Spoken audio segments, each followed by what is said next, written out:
Esses pivetes têm tudo pra cadeia. Mas o menor de idade não tem consciência do que tá fazendo, não é justo. Ele não tem consciência até colocar uma arma na tua cabeça, aí eu quero ver. Mas ele não vai adiantar nada prender o moleque pra ele aprender a ser bandido e depois ser solto de novo. Então vou acabar com todos os presídios, né? Porque dentro dessa lógica aí é melhor não ter presídio nenhum, né? Não ter presídio é o caralho, porra. Meu irmão, tu tá falando merda, para com essa porra aí. Solta não, meu irmão, tira a mão de mim. Calma, galera, calma aí.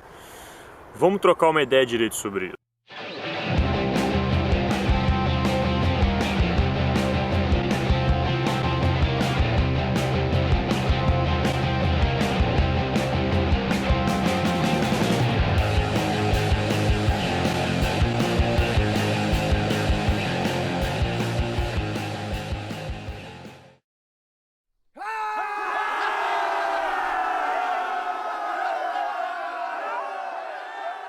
Fala, galera. Bom, acho que eu nem preciso explicar o porquê de eu estar fazendo esse vídeo, né? É um assunto bastante polêmico que tem sido muito discutido nas redes sociais aí do Brasil e eu acho nada mais justo que eu dê a minha opinião sobre o assunto. Bom, então antes de começar eu já vou abrir o jogo pra vocês.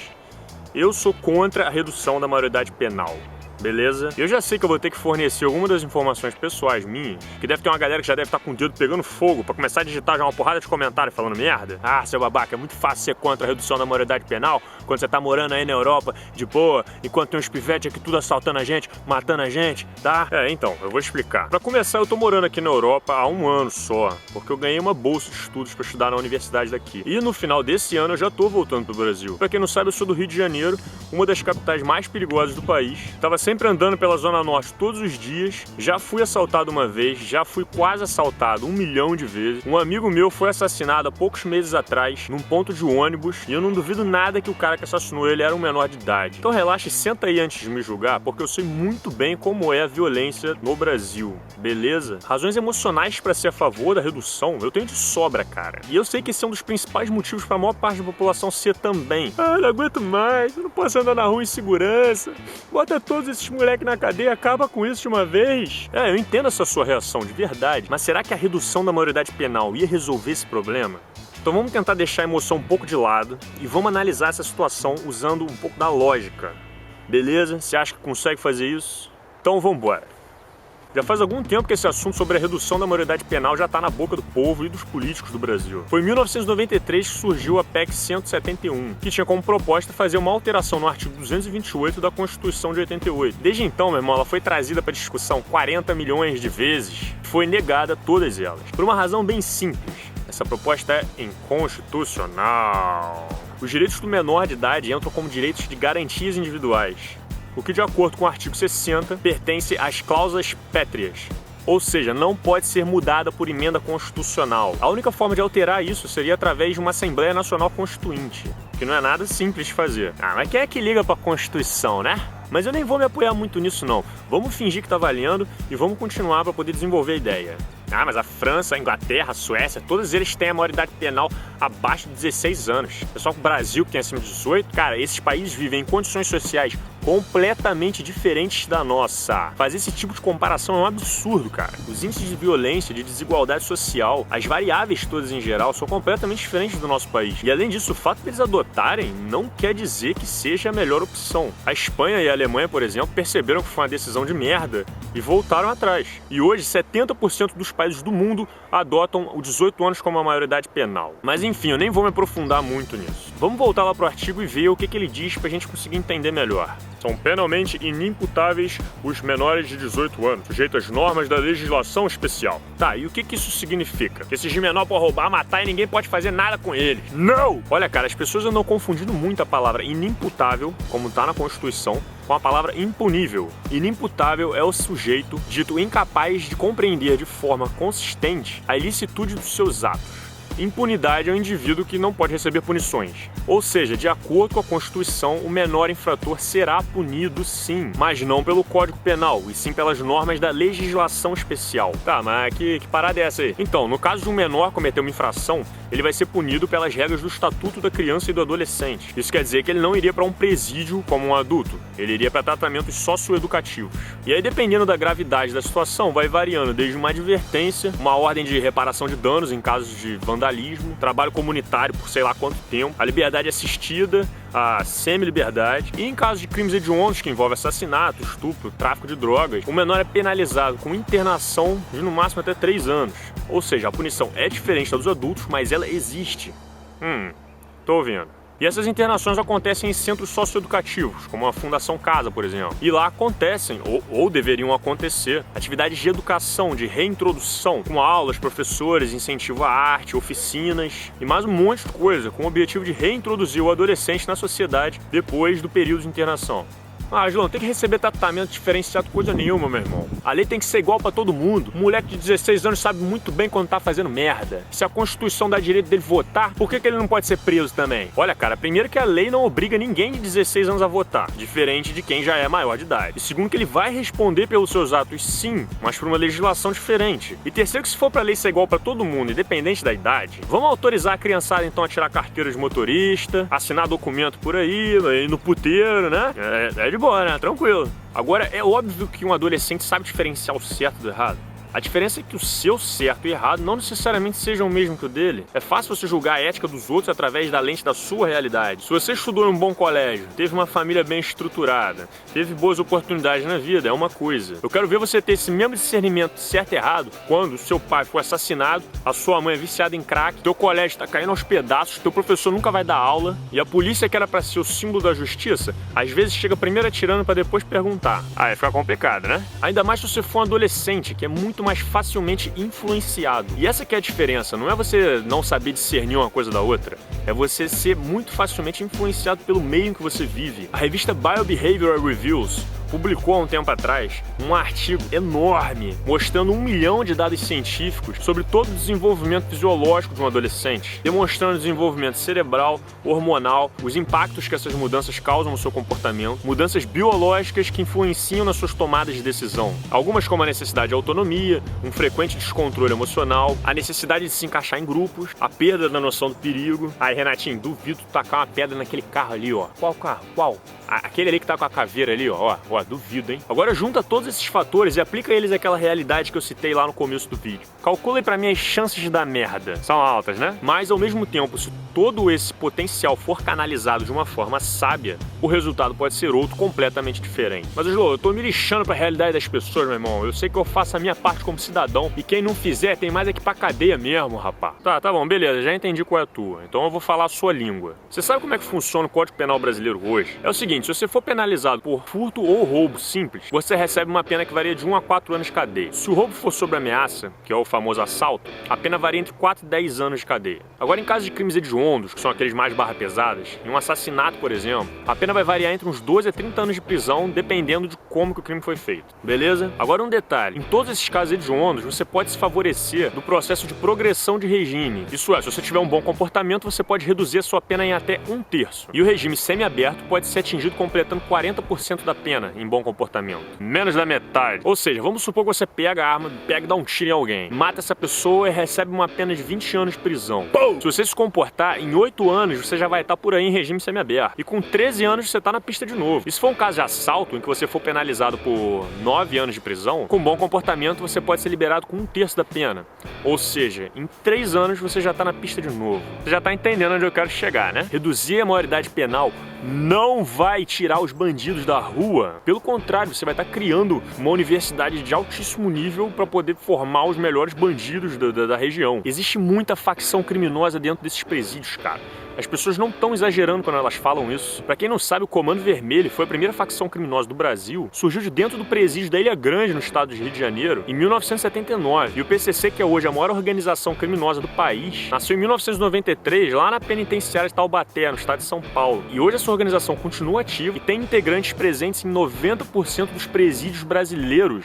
Agora imagina um moleque de 16 anos, cheio de desequilíbrio hormonal, sem nenhum pentelho na cara, com os ideais ainda sendo construídos, caindo na mão desses caras. É carne fresca no mercado, meu amigo. Aí, menor, chega aí. Aí, eu quero saber se tu tá comigo ou não tá, meu irmão.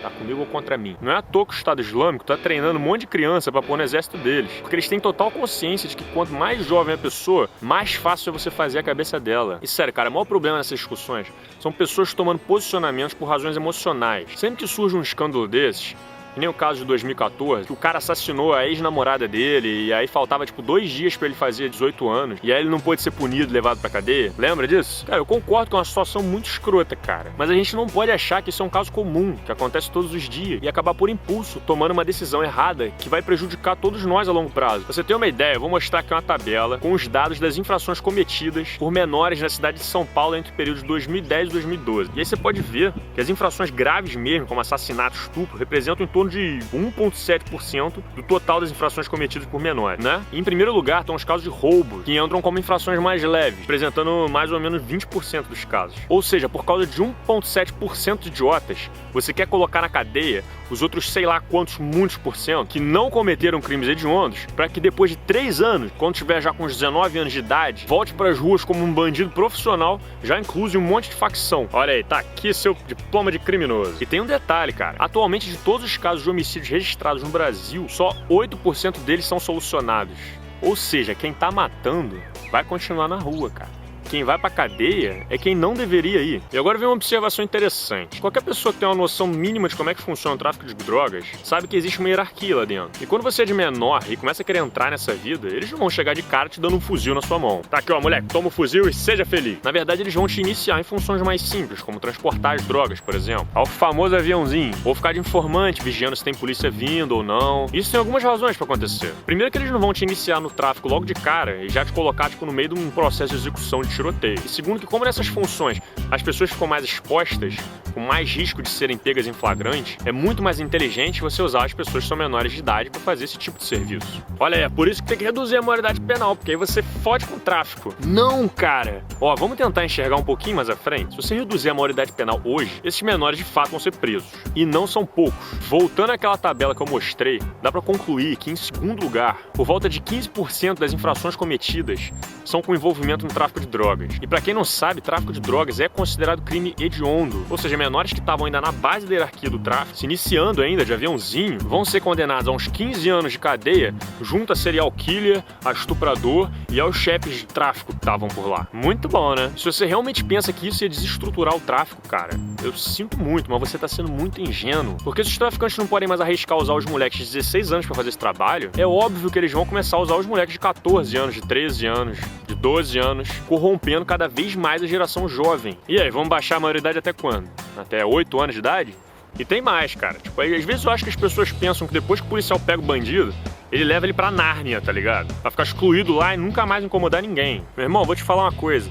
Existem gastos enormes para manter esses presos lá e o sistema carcerário do Brasil já está falido há muito tempo. Para você ter uma ideia, o governo investe em presídio federal mais de 40 mil reais por ano por preso e em presídio estadual o gasto é de 21 mil reais por preso. Isso significa que o governo gasta em média 3 vezes mais em um presidiário do que um estudante no Brasil. E não me vem falar em pena de morte, cara, porque em relação à grana, uma execução dessa aí gasta muito mais dinheiro do que manter os presidiários lá dentro. E esse dinheiro sai do nosso bolso. E você vem me falar que quer sair entupindo todos os presídios com menores que nem cometeram crimes assim tão graves? Tem um problema, cara. Nem se você quisesse você ia conseguir fazer isso. De acordo com os dados da Infopem, o Brasil tem hoje 298 mil vagas para 496 mil presos. Isso dá uma média de 1,6 presos por vaga. Ou seja, nas condições atuais, os presídios já estão em lotação. E tu sabe o que acontece? O governo começa a acelerar mais os processos desses presos para que eles possam entrar logo no regime semiaberto. Porque assim eles podem desocupar um pouco os presídios. E aí manda eles para trabalhar nas fazendas, em indústria. E aí dá a merda que deu, onde 8 dos 16 piores criminosos lá do Rio de Janeiro fugiram durante o período do regime semiaberto. E estão soltos por aí passeando. Galera do Rio de Janeiro fica esperta, hein, cara. Calma que esse quadro ainda vai piorar. Acontece que o processo de superlotação acelera os processos de entrada no regime semiaberto. Mas o maior problema é quando as vagas do regime semiaberto também estão em superlotação. Aí a coisa fica feia, cara. A situação atual é que o Brasil tem 75 mil presos em condições de cumprir o semiaberto, mas só tem 51 mil vagas para eles. Isso significa 25 mil presos com processo pendurado. E tu sabe o que pode acontecer nesse caso? Para que o preso passe do fechado para o semiaberto, ele vai pular direto para o aberto. Você não pode, por uma ineficiência do Estado, penalizar em duplicidade o preso. Complicado, né? Você tá entendendo o que isso significa? Tá conseguindo ligar os pontos? Vamos ver se você entendeu então. Com a redução da maioridade penal, você, primeiro, não vai reduzir os índices de homicídios causados por adolescentes, porque eles são poucos e a maior parte deles não é solucionado. Segundo, você vai botar um monte de ladrãozinho batedor de carteira que são psicologicamente vulneráveis na cadeia para aprender com facções criminosas e serem libertos depois de uns 3 ou 5 anos depois disso. 3, você vai lotar os presídios com menores com penas de crimes hediondos que estão ainda na base da hierarquia do tráfico e vai acabar estimulando que pessoas ainda mais jovens sejam recrutadas para o tráfico. 4, você vai forçar ainda mais os cofres públicos para sustentar toda essa nova leva de presos. 5, a superlotação vai acelerar os processos para o regime semiaberto dos outros, vai facilitar a fuga de um monte de bandidos que são ameaças muito maiores para a gente. 6, a superlotação do regime semiaberto vai acelerar o processo para o regime aberto, ou seja, vai entrar traficantezinho e vai sair bandido de primeira categoria. Realmente, essa ideia da redução é muito boa. E eu já vi gente argumentando que o ideal seria duplicar os presídios, cara. Cara, coloca uma coisa na cabeça. Aumentar a punição não reduz a criminalidade. E outra, você tem noção do rombo nos cofres que isso ia causar, né? Isso é inviável de fazer. É muita grana, cara. E se for pra usar dinheiro, por que não investe em algo que dê certo? Como, por exemplo, o Programa Socioeducativo de Menores. Em 2010, o índice de reincidência de menores na Fundação Casa, em São Paulo, isso é, os que voltaram a cometer crimes, foi de 12,8%. Enquanto no mesmo período, no sistema prisional, o índice foi de 60%, ou seja, o sistema socioeducativo funciona sim. E isso porque fizeram uma investigação lá na Fundação Casa em 2014 e descobriram que as estruturas estavam sucateadas, que a administração estava uma merda e um monte de coisa acontecendo lá. Então eu pergunto, por que esses políticos que estão preocupados com a segurança da família brasileira não investem direito em um programa que dá certo? Sabe por quê? Porque eles não estão nem aí pra isso. Eles estão usando a política do medo pra te manipular e ganhar o seu voto. Então, por favor, cara, vamos parar de agir por emoções, tomar qualquer decisão só porque parece ser o caminho mais fácil, porque as coisas não são tão simples assim. Eu tô fazendo esse vídeo porque eu quero um dia poder andar tranquilo nas ruas do Brasil. Eu tô pensando no bem de todo mundo, não só do meu umbigo. A vida é um jogo, cara, e um bom jogador consegue enxergar as próximas 5, 10, 15 jogadas. Se você acha que dá pra ir longe pensando só no que é melhor na primeira jogada, você vai ser eliminado na primeira etapa, meu amigo. Começa a pensar mais de uma vez antes de sair na rua gritando por qualquer merda, defender ideologias completamente falhas, bater no peito por isso. Vamos pensar em opções mais eficientes, que eu acredito que um dia a gente vai conseguir guiar de forma mais consciente o destino do nosso país. Um abraço.